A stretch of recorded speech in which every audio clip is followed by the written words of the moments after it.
What's going on? My friends, my foes, and who knows? And who knows? This is the 502 coming at you, and we got stuff to talk about. I am keyed up. I'm keyed up. Wow. I am sick and tired. I'm upset. Yes. Of school. I have an exam tomorrow. I have no idea what's going on. Accounting is like reading Arabic for me. Like off SpongeBob where he's backing up and the thing all changes on him. Changes to Here's Andy. Chinese, yeah. Yeah. Here's Andy. This is me. Yes. This is me before the exam trying to absorb it all. Dude, I feel that when that kid does that in that meme, like I have been there where I'm just like begging that I've just obtained knowledge. And then they hand out the test. You may begin. Flip. No. You lose it. I'm screwed. I'm better off figuring out Braille. Yeah. Honestly, it gets to a point where it's like, what am I even doing? What am I even looking at? Because I can't comprehend it. And certain things I feel like you get it or you don't. Mm-hmm. You know what I mean? Yeesh. There's some things in school that are like that. You get it or you just don't. You can't get a grasp on it. And I mean, people always say, well, you just don't study it. Which there's some truth to it. If I just devoted a ton of time to accounting and environmental science, would I get it? Yeah. I'm not an idiot, so I eventually would get it. I don't want to spend that time. Like, I don't want to spend my day just studying accounting when I'm going to be a sports management. I want to be an SID or an athletic director. Why do I need to know that? Yeah. And totally. then why do I need to memorize? Here, I'll ask you, accounting boy. Do they make you memorize all of your accounts payable and all that crap and you can't use anything? I type in a number and press enter. Exactly. Goodness. It's just... So, Glenn, you can suck on that. It's so ridiculous. But, something, you bringing up school made me think, something that I've always found funny. I don't know if you've had these type of people in your classes or if you guys have. Have you ever had the really smart students, like weirdly smart students, that when you get put in like a group project are so nervous around people and uneasy around people, like their language is books and computers and not humans, that they know the right answer, but they're so scared to talk out loud that they just won't say it. Are you experiencing that currently? I've not currently, but I had it. I thought of a story that I was going to say. I had it in environmental, just not going to name names, but just super, super smart. I got paired with them. I know nothing about what's going on. And I'm asking. You need some help. Yes. And I'm like, okay, do you think it's this? Yeah, it might be. Come on, bro. Yeah. Like you gotta take over right now. You gotta be LeBron. Right. I can't do this by myself, man. I'm Danny Green here. You gotta take over for me. That's a classic insert of please, somebody, anybody at that point. It's like Kellerman, Game 7, game-winning shot. Yep.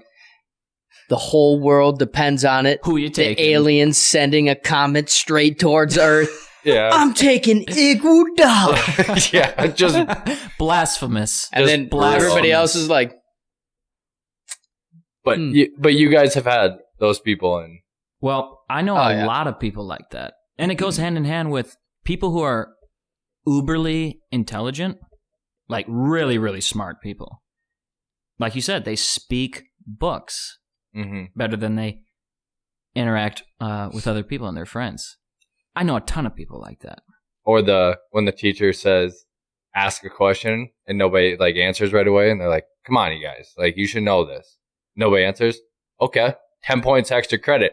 I always immediately look to those kids because I know they know. Right. I know they know. Right. And I just sit and smile because I'm sitting here. I don't know. I'm, when they say whenever a teacher says 10 points extra credit, I get on Google and I'm like, Google searching the answer. But I always look over at that kid and I just see them. No, yeah. It's like, wow. Yeah? You know the answer and you're that scared to speak out. Yeah. Wow. Yeah, I think, but where I was going with that, you saying school, I had have you guys had teammates that are like that in sports? Because usually sports, guys aren't as bad, but you get your like quieter, awkward guys every now and then. Not really. Maybe a few. Not really.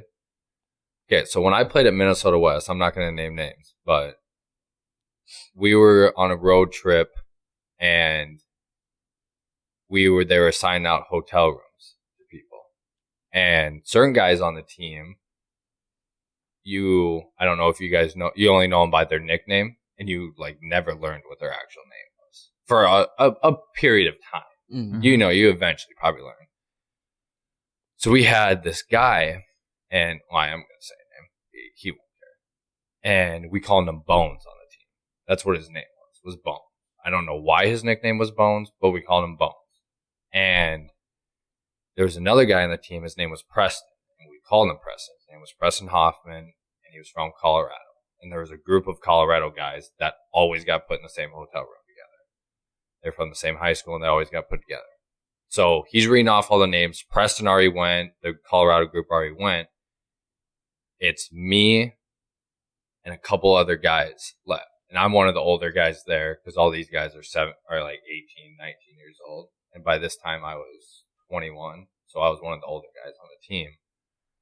And so we're the last one, and he's reading off the names and the tickets, and he gave them to me to take charge of them. And I'm looking, and we're supposed to have 3 people in our room. And I look and I see Bo, Preston, and I honestly can't remember what the other guy's name was. He was from Jackson offense line. I can't remember. I'm like, Preston? You never want to be that guy where you're calling the coach like, oh, I think, messed up. You don't want to cause issues. Like, you never want to be that player. You want to be the room where everything goes smoothly. You're not having the coach come and do stuff for you. And, so I'm like, oh my gosh, I think you messed. I'm like, do we have another Preston? And these 2 guys never say Pete. They're one of the, like, quiet. Really nice guys, super quiet. So I'm saying out loud, I'm like, all right, guys, like, I don't want to be the room that's got issues. So what's going on here? Like, do we got another Preston on the team? Preston Hoffman's already in a room, and they're not saying a word. And I'm like, okay, Preston. Who the else would be Preston? All of a sudden, Bones goes, and about this loud, well, my name's Preston. And I looked at him with such a death glare. I'm like, you have got to be joking me. We were sitting out there for like 20 minutes. Yeah. 20 minutes. Finally go in the room, and I'll jump to just the stuff in the room. So they're the guys where immediately we go in the room. One guy sits in the chair in the corner, and the other guy, there's 2 beds, and the other guy's laying on the bed. We have 3 people. Do the math. So somebody's going to have to sleep with somebody. And so he's in the corner on the bed, and I get down. I'm getting comfortable. So I'm down to my boxers. I'm not going to leave my socks and everything on and just sleep, just to not weird people out. So I lay in the bed. I'm like, you know what, guys? You can sleep. If whoever's going to sleep with me, you can sleep with me. If you're going to sleep in that bed, fine. I'm going to bed, though. So I go to bed. I wake up in the middle of the night, and I roll over, and I like hit a pillow. And I look. Bones has created a pillow barricade. Divider. Yeah. Between I've heard of that before. Yeah. And I'm like, you have got to be kidding me. Like, that is just the weirdest thing ever. I get up to go to the bathroom, and they're both sleeping. I get up to go to the bathroom, and they're for 2 minutes tops, come out. They're both gone. Bags packed, all their stuff out the door. So weird. See, that wasn't the thing for me and Andy. I was just about to say, me and Jared have plenty of experience sharing a twin-sized bed on the road. Yeah, real tight. Spooning each other nearly. Get nice and cuddling up. In Motel 8. Yeah. Super 8. I mean, come on. Like, we wake up some mornings, and we're, like, spooning each other. Yeah, on top of each other. It wasn't a twin, but it was a full. Like, it was right. not. But you put grown men in a full bed. 2 of them. Yeah. Have you guys seen planes, trains, and automobiles? No, but I was going to say, like, I've woken up at 4 a.m., and I'm like, where am I? Because I'm a deep sleeper, and I, like, wake up, and I'm like, what is that? And then, like, half of my head's just on Andy's chest, and I'm like, oh, good God. Okay, if you had seen Plane, Trains, and Automobiles, you would get, and people who have, what scene I'm talking about. They go to sleep together, they wake up, and they're like cuddling. Yeah. And they're like dreaming, and he's like rubbing his like cheek and kissing him. Honestly, it's like, where's your hand right now? Between two pillows? Those aren't pillows. Yeah, we were down in Arizona probably 3-4 years ago or so, and I was rooming with Fleck, and I wake up in the morning, I'm like, and I'm like, wait, what? And Fleck's leg is just plopped right over me, just like spooning me, and I'm like, Fleck? And he's like, my bad. Sorry, habit. So I blame Amber on that one. Yeah. Hey, you got to come up front on the road trips before you go to bed. Like, me and Jared all the time are like, look. There might be some. Look, I mean, it doesn't matter. It's too small of a bed, Yeah. Yeah, limbs are going to touch each other. Andy's arm, like, over my face, and it's just like... I have a Tucson experience, too. My freshman year, when I was rooming with Spence and Stove, I sat up, according to Stove, hopefully he's watching. I have no idea if he would be. But according to him, I sat up in the bed, middle of the night, sat up in the bed, and said, nobody move, he's right there. And that's great. Then I laid back down. And that was the end of it. He told me that when I woke up. The next morning, did you have any idea? No idea. What they're... So I've noticed I'm a notorious that's like you. sleep talker. I sleep talk when I know I'm going to bed in a room with other people. Really? So I'm conscious that's dangerous. I'm conscious that I'm in a room with other people, I think, before I go to bed. That's why I sleep talk. That's dangerous. Yeah. Because you the other week, we're up, I'm going to work in the morning because I do the cross guard stuff, like I've said before. That's really early in the morning. This guy sits straight up and goes, what's going on? What time is it? I go, whoa, it's 7:15, relax. I got it. Oh. And then just right back out. The sheer panic on your face. Well, I was like, probably heard did I sleep shower. in? Yeah. Did I sleep in? So I don't do that. It's crazy people that are sleep another talk. hotel story. Do not ever room with Brady Lanou. And me and Andy are like, bro, you've got to be kidding. Like, I'm about to like go over there and like take his jaws and go, there, you can breathe. He is one of those guys, you're talking to him mid-conversation, you stop for 1 minute. Oh, yeah. You stop for 1 minute, head hits the pillow, you ask him a question, Bueller. Nothing. He is snoring, he is out like a light. Yeah. Oh, did he ever hit you guys with his alarm thing? No, he fell out of bed once. Do you know his alarm issue? So when he's sleeping, he's got a weird thing with alarms. He hates alarms. So he'll be dead asleep, and if your like phone alarm goes off, he'll wake up and sprint over and like slap it off. And he's like still asleep, but he's got this thing about him. There's been multiple times I've been at his house or whatever, and my alarm goes off, and you kind of wake up, you go like this, and he'll like jump and then just be looking at you. Oh, that's creepy. You're like, whoa. Like, calm down. Goes, 6 in the morning. You got to turn your alarm off. Okay. Yeah. We're all good That'll here. Make you turn it off. Just relax here. Yeah. Yeah, he goes crazy with that stuff. But oh yeah, dude, road trips are just you can't replace them with some of the crap that goes on road trips and hanging with your buddies and just some of the crazy stuff. It's the things you remember. For sure. Yeah, they stay with you. Yeah. I had another guy. His name was Biscuit. He was our center on our team. Biscuit. I got paired to sit by him on the bus. Offensive linemen in general are just gross. They're just naturally gross human beings. Whereas D linemen are almost like the pretty boys. It's weird how they're in the trenches, but defensive linemen are a little more like care about their image. O linemen usually they're just gross. And Biscuit was the definition of dude was in a really good block. Like probably one of our best offensive linemen. Super good, but just gross human being. I'm sitting him on the bus. He's shooting snot rockets in a Gatorade bottle and like swirling it in front of my face. That's enough of that. Yeah. it's enough for you. I had a ride next to it. I had no escape from this guy. No. He's just hacking up, spitting, and like I said, oh, look at that one, Bo. And like, come on, man, come on. That's a doozy right there. Give me a break here a little bit. That was on the bus. On the bus ride, yeah. Right, and right next to him, man. Long bus rides, close and quarters. that was our trip to North Dakota School of Science. So yeah, that was a long bus ride. That's a haul. That was tough. But I wouldn't give up that stuff for anything. Those road trips or something. Yeah, no, I'm gonna miss them. That's for sure. Those are the best thing about your sport. Mm-hmm. Just spending time with the guys and it's not really, the stats and the plays.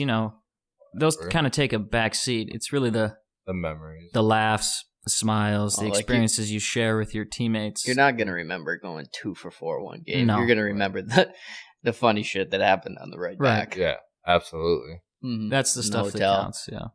Did you? And you got 15 dudes in a hot tub. Yeah, exactly. I've asked you guys this before. Does SMSU? Do you guys have a set place where you go to eat, or do they just give you like $10? And they never gave us money. The only time they ever gave us money was when we went to Tucson. Like they would give us money for the week for the lunches and dinners. Pretty quick. Yeah. I mean, they give you $10 per meal, but it's like I'm like if I'm going to Raising Cane's, like I'm spending $15, and I'm going until I feel completely bloated. Yeah. Yeah. Minnesota like I'm going to overeat down there. Yeah. It was $10 a day. Did they? No. They just brought us Domino's pizza, and I'll never have one again. No. I'll never have one. That's a fact. Every thing I looked at just had a sausage and pepperoni Domino's pizza on it. The smell makes me uneasy it's the now. Smell. Like the whole bus reeks of it, the whole ride back. Exactly, because you got so many boxes of pizza. The bus, the bus just reeks. And Domino's does have like a certain little tint to it that's like I don't mind Domino's pizza. I'll eat it, but that smell, like dude, it lingers. Like that's scarred me. I mean, shit. I don't even know how many pizzas we eat in a 2-month span. Oh my goodness, it's disgusting. But so it's just many. Like there's nothing else you can really do as like coaches, especially like it's easy, it's convenient. When we're done with a game at 8:00, what else are you gonna? Yeah. Especially you want to get home. The towns that we're playing in. I mean, we've got a 7-hour bus ride back. We're not gonna stop at Chipotle or Doba. Like we'll do it on like the drive in when we've got time. But like when we're leaving, it's just pizza. Unfortunately, every single time. Sometimes you pass through a bigger city and you're like, oh, maybe we're going to get something different. Like we went through Fargo. I think when we came back from Minot or there. La Ranch. And we were thinking about, we'll talk about the Pizza Ranch thing too. But that one, we got Domino's again out of all of Fargo. See, we were hoping, we're like, okay, if we're going to get Qdoba or something. That's just lazy. And then all of a sudden we see the boxes walking on the bus. It's like, please. I like stood up in the bus and was like, no! You're right. No. Oh, God, please, no. I'll give you money. So at Colorado School of Mines, for me, where I coached, I also was in charge of like travel and then food when we're on the road. So I was in charge of like calling the place, making sure it was all set and all ready to go. And it's a big deal. Yeah, you gotta take. Well, as a former player, that's what surprised me about Dalkey. Like I know what it's like being on the road, and I don't want the same boring crap all the time. We would get. If the place had like a Chick-fil-A, Raising Cane's, something like that, we always got that. Yeah, we do it when we'd go up there. But coming back 9:00. I guess, right, that late at night. I mean, they're making the order for all this stuff like in the dugout, like towards the end of the game. Yeah, yep. I guess, that is true. But all right, we want to close it off with some closing thoughts. Yeah, what do you got for us? I'm gonna go first. Sure, go ahead, fire away. All right, so mine's with Anytime Fitness. It's more like just a comment. I think anyone who, if you take a phone call in Anytime, like when you're at a gym, when you're working out, it's okay if like you get a phone call. It just happens. My father called me the other day when I was in the gym. Answer it, say, hey, working out, talk to you later. Hang it up.